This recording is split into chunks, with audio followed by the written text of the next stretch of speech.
বাবা দাম কত? 10 টাকা। ওই শালা খারাই কি কর? আয় মাল দে।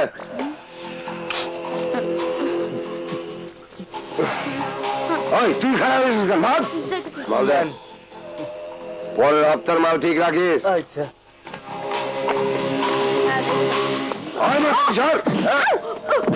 মাল দে।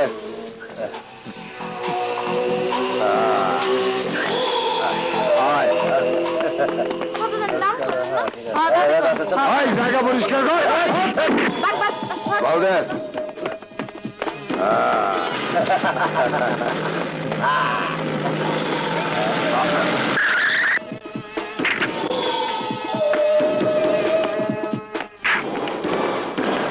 দাঁড়া, দেখি চাঁদাবাজি করছিস তোরা?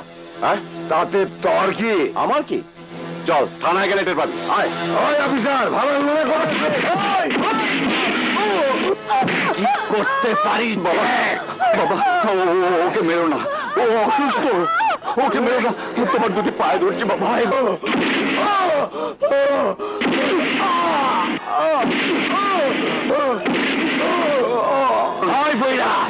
তোর পোলারে কইস আজ রাইতের মধ্যে বাদলে ছেড়ে দিতে, নইলে তোর গোষ্ঠী সুদ্ধা শেষ করে ফেলামো।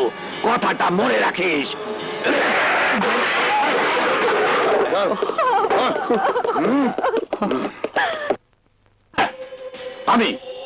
আমি এমপি সুলতান খান বলছি।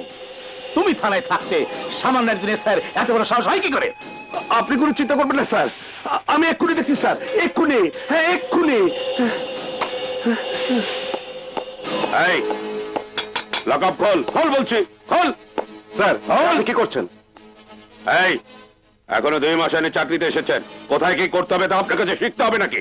না না স্যার, ওকে ছাড়া যাবে না, ও একটা ক্রিমিনাল, বেআইনি অস্ত্র নিয়ে ঘোরে। তাছাড়া ওকে আমি চাঁদাবাজি সবাই হাতে হাতে ধরেছি। চুপ করুন, আমি যা বলছি তাই শুনুন। ওকে ছেড়ে দিন। না স্যার, ওকে ছাড়া যাবে না। আপনি যদি আমার কথা না শোনেন তাহলে আমি কিন্তু আপনার বিরুদ্ধে ডিআইজি সাহেবের কাছে কমপ্লেইন করব। কমপ্লেন করতে হবে না, আমি এসে গেছি।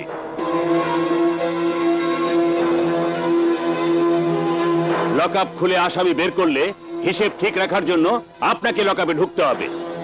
রাজি থাকলে বলুন, সিপাহী কেন, আমি নিজ হাতে লকআপ খুলে দিচ্ছি।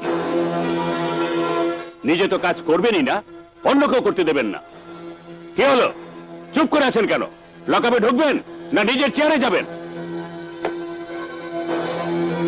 ওয়েল ডান রাজা, ওয়েল ডান।